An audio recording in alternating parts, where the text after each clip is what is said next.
Well, for me, this feels like a living, breathing part of London. And we think about actually what the Games was actually originally set out to do, not just a couple of weeks of sports, but to deliver on that legacy, which was to change the lives of East Londoners. That upfront investment in infrastructure, social, as well as transport and public realm is really important, because that's the public intervention that gets the market in and gets people to come and invest. I think having that ability to have a really strong vision from the outset, that really clear purpose and mission, really having the ability to have planning powers and compulsory purchase powers was really important, because not only were we able to plan for our own sites, by being the landowner, we were also able to kind of guarantee delivery. Hello, I'm Toby Fox from 1.5 Million New Homes, the Local Government Challenge, sponsored by Redloft and by Vistry. And every month I've been visiting a different council to find out what works and what has to change to get more homes built.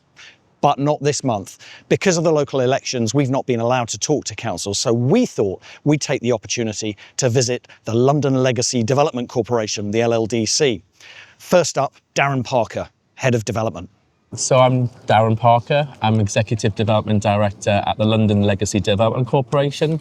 So we're a mayoral development corporation set up after the 2012 Olympic and Paralympic Games, really to develop the park into a set of 5 neighbourhoods, delivering up to 6,000 homes. And I wanted to bring you here to Eastwick, which is one of those neighbourhoods, because for me, it really tells a story about the type of place that we're looking to create, have been creating over the last 14 or so years, and I've got 10 years of a development programme to come. And the reason I like this particular spot on a 9 o'clock on a morning is we've got all the ingredients here, I think, for the successful type of place that we are. The new neighbourhood, about 500 homes delivered to date here. The Moscow Academy, which is one of the schools that was delivered by the corporation up front, getting that social infrastructure in first. Bridge into Hackney Wick, the connectivity that we've built here in terms of bridges, cycle routes, the kind of real quality of the public realm that we have here.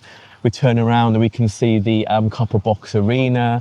That was one of the venues for the Games, and converted now into a basketball arena and gym that's used by local people. And behind us is Hackney Bridge, which is actually a meanwhile use for one of our future housing sites. And Hackney Bridge really is a hub of community, a food hall, community space, food hall, and it's a space where we run some of our employment programs from as well. So what is it about that mix that makes it work?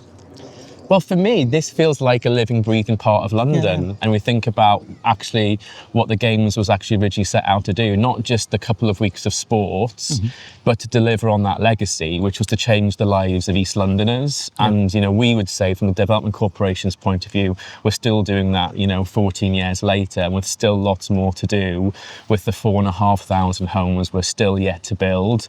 And they come in, hopefully, neighbourhoods very much like this, with all of the social infrastructure, the quality of place, and all that kind of vibrancy that we think about when we think about those kind of great places in London that we all love. And what's the size of the park? What's the size of your landhold? Well, the park itself is about 560 acres.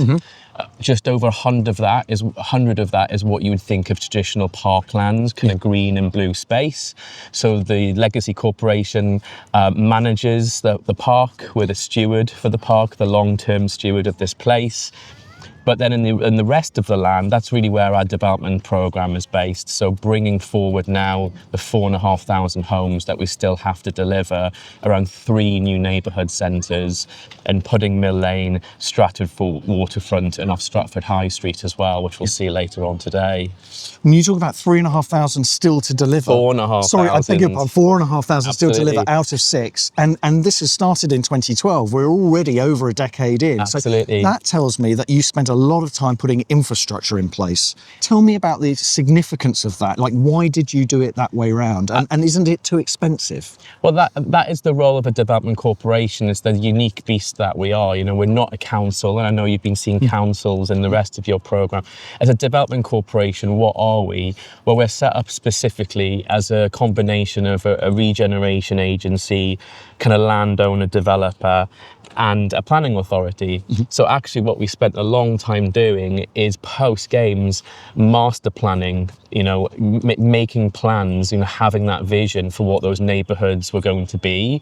And we're now very much in that delivery phase. So yes, about 1,400 homes, but with all the kind of services and infrastructure that you see, you know, and I would argue, and I think this is one of the lessons, I think, for things like new towns and other areas of the country that are, you know, due to experience, you know, a lot of housing growth, that upfront investment in infrastructure, social, as well as transport and public realm is really important, because that's the public intervention that gets the market in and gets people to come and invest. You know, and as you know, it's very difficult in residential development at the moment, but when we bring development partners, current and potential partners to the park and investors, what we're showing them is, you know, the groundwork has been laid. You know, this is already a vibrant place. You know, if you're going to invest anywhere, come and do it here at the park. You sort of have to imagine people living here before you build the homes, right? And it's much easier to do if you've got a park, if you've got a school. Start with the park, start with the school. You know, it's just standing at this corner at this time in the morning and just seeing that this is a living, breathing part of London.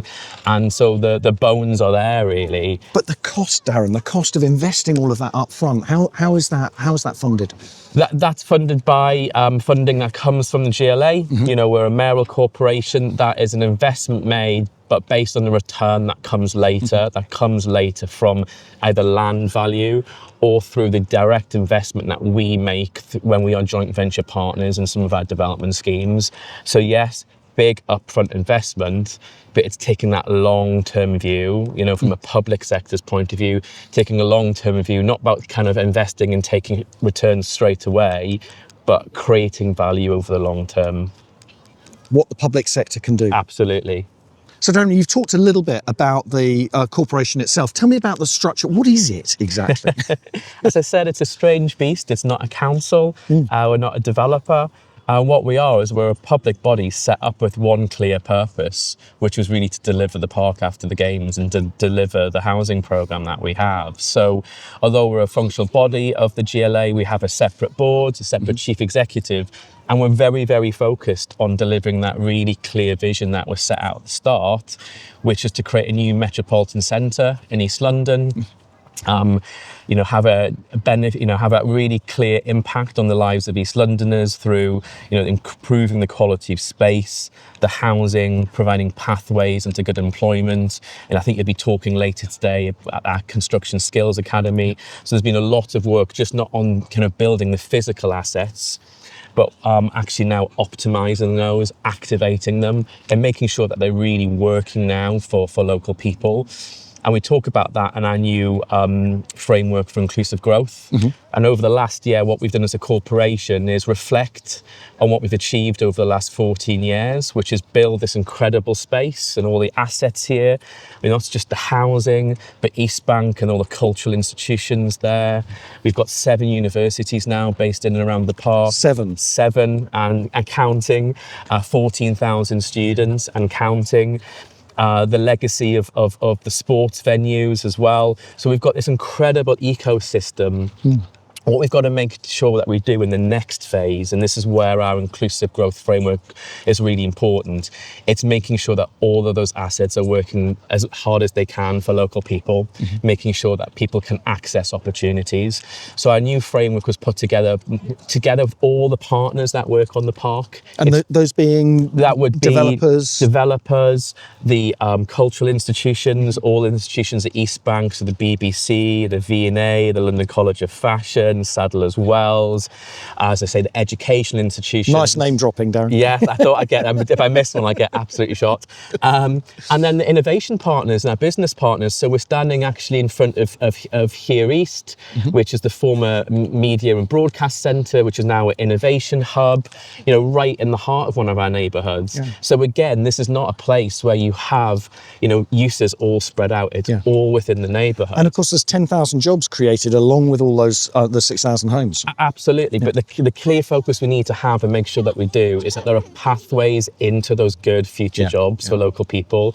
One of the key things that we want to do with the framework and putting it together with our partners, this is not a London Legacy Development Corporation document. It's a shared vision with all of our partners about what we want to achieve over the next 5 to 10 years.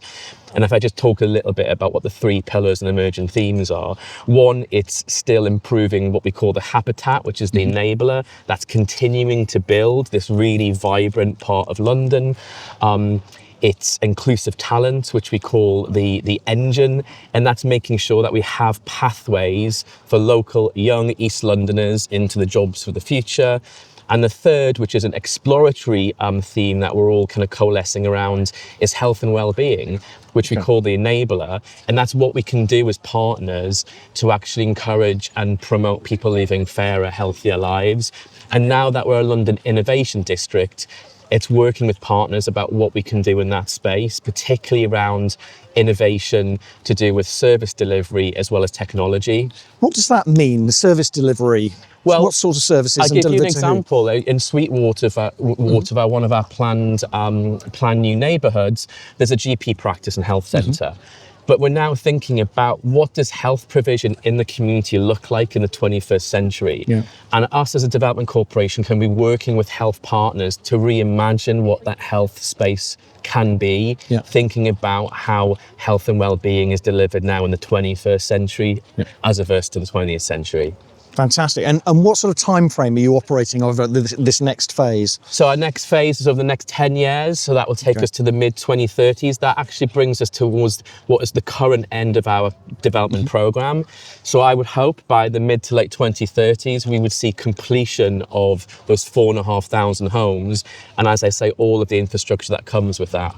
But that's a 20-year programme, basically, isn't it, to get that many homes built? Absolutely, and I think that's why, when you think about development corporations and the role that we play, it's having that really strong long-term vision and seeing it through political cycles, economic cycles, having to flex, flexing your plans so that you can respond to societal change, like I say, the way that health provision might be changing, or changing based on where the market is moving as well. And some people would say that setting up development corporations is a way of reducing there's a democratic deficit, if you like, because control is removed from local people, local politicians and so on. But you're owned by the GLA. The mayor is accountable for everything you do. So would you say that the democracy is preserved in that? Absolutely. Not only are we a functional body of the Mayor of London, like you say, who's democratically accountable, but our board has all of the leaders of our 4 growth boroughs as well, or representatives, I should say, from our 4th growth boroughs. So, we are not a 5th council in this area. It's not how we see ourselves. We are a convener of a sub-regional partnership in the 4 growth boroughs that we work with really closely. So Tower Hamlets, Newham, Waltham Forest and Hackney are our key partners. They sit on our board and they help also guide our strategic direction. And then I would say also what we've been particularly good at, I think, from the beginning, is really working with local residents and communities around that kind of co-design principle about how we bring forward our master plans, how we bring forward our programs in terms of employment and other social programs. And that, there are real innovative things that we've trialed, which we're now expanding. And I'll give you an example. In the development team, we have something called the Built Environment Access Panel. That is a panel of people with different lived experience, different types of disabilities, but other lived experience in terms of sex, gender, age.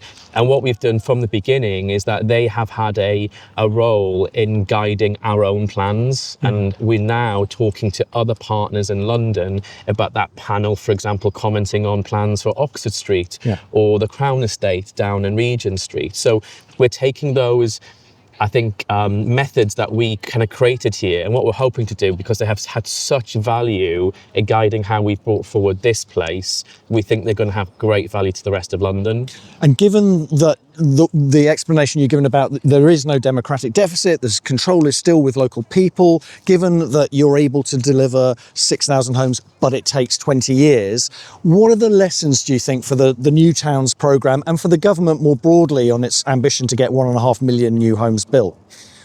I think having that ability to have a really strong vision from the outset, that really clear purpose and mission, really having the ability to have planning powers and compulsory purchase powers was really important, because not only were we able to plan for our own sites, by being the landowner, we were also able to kind of guarantee delivery. Now, how we deliver has been through a variety of mechanisms, through selling lands, but also, more recently taking part in development partnerships as 50-50 joint venture partners as well. Yeah. So having control of the land was really, really important. And I think you referenced earlier, development corporations, because of the potential to have that democratic deficit, really need to work hard at co-design and making sure they have the mechanisms, whether it's putting together their plan as a planning authority. In the same way a local authority would consult, we would be consulting with local residents. And then when we're bringing forward our individual sites, making sure that they're co-designed with local people in mind. Fantastic. Now, last question, but it may be the toughest. So, in all of this great series of achievements and ongoing fantastic future, there must have been some real challenges that you've had to overcome. So what would you have, if you were starting again, as many people are all around the country, what would you do differently? I would say I think there's been a shift at LLDC from the early days of where land and development was taking place with development agreements with partners, where we didn't have the same control that we have now. And there has been a shift, I think, between us being a much more proactive development partner from a kind of passive landowner position. Is that to do with a sort of growing confidence as the programme has progressed? Or I think it is about a growing confidence, but I think it's also recognising, as you go through different ups and downs in the market, being at the seat with your development partner and actually having influence in decisions that you have to make in order to keep the whole show on the road, I think is really important. And what we've been able to do is share risk and reward with partners, but at the same time that allows us to make sure that there's still a real focus on delivery, on design quality, on sustainability standards, and on placemaking, which are all the things that we think are really, really important. It's not just about the delivery of housing and housing units. Darren, we've talked a bit about the length of the programme, but that means things have to flex and change. How's that impacted the sort of tenure mix and the promise that you're making to local people about the sorts of housing you're bringing forward? Yes, so I think we come to it from a whole programme basis. So 6,000 homes in total, 4,500 to come. That's about 40% affordable overall by the time we're finished.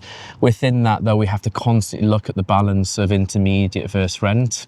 That's making sure that individual sites are viable, but also thinking about the long-term model and the value that we have to generate to pay back the loans and the investment that's been made into us. Yeah.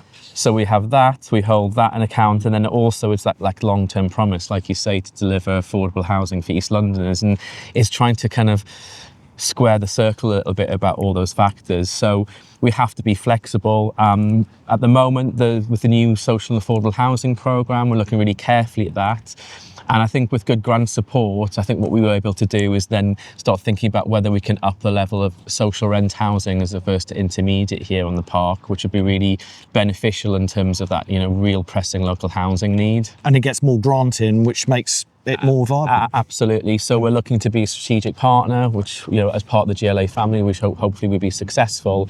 And then that will at least give us a grant allocation up until 2036, and that will cover the rest of our programme. Yep. We think that's really important because that gives confidence to the RP market. So, come here, and negotiate with us, and there'll be grant there, you know, and a bit of certainty. Absolutely, but that also speaks to the need for flexibility in the kind of original contractual arrangements and agreements about the level of affordability and the tenure mix that you're providing.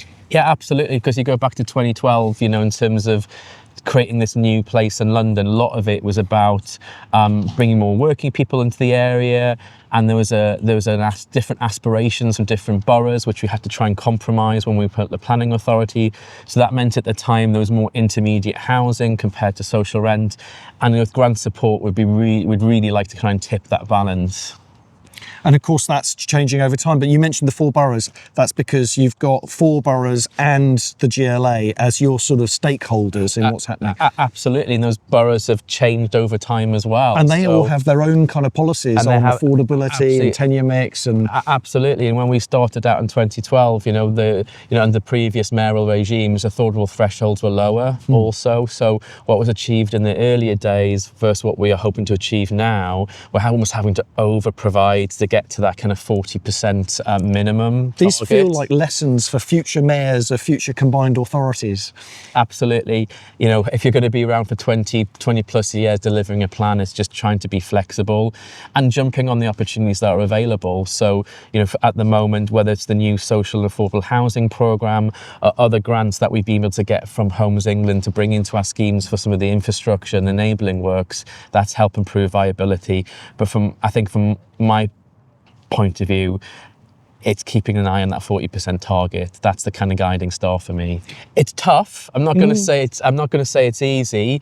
And you know, like everyone else, we have viability issues, and we have to find a way through. And we're balancing, as you say, all those stakeholders, the growth boroughs, the Mayor of London.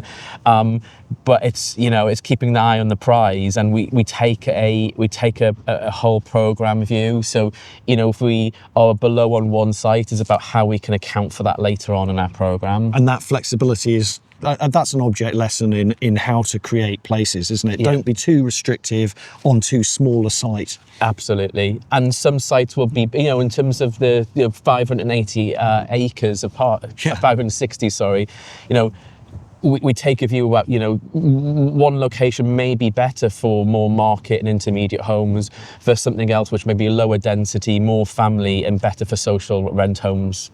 Well, on a windy Thursday morning in the Olympic Park, thank you very much, Darren Parker, for your role in 1.5 million new homes.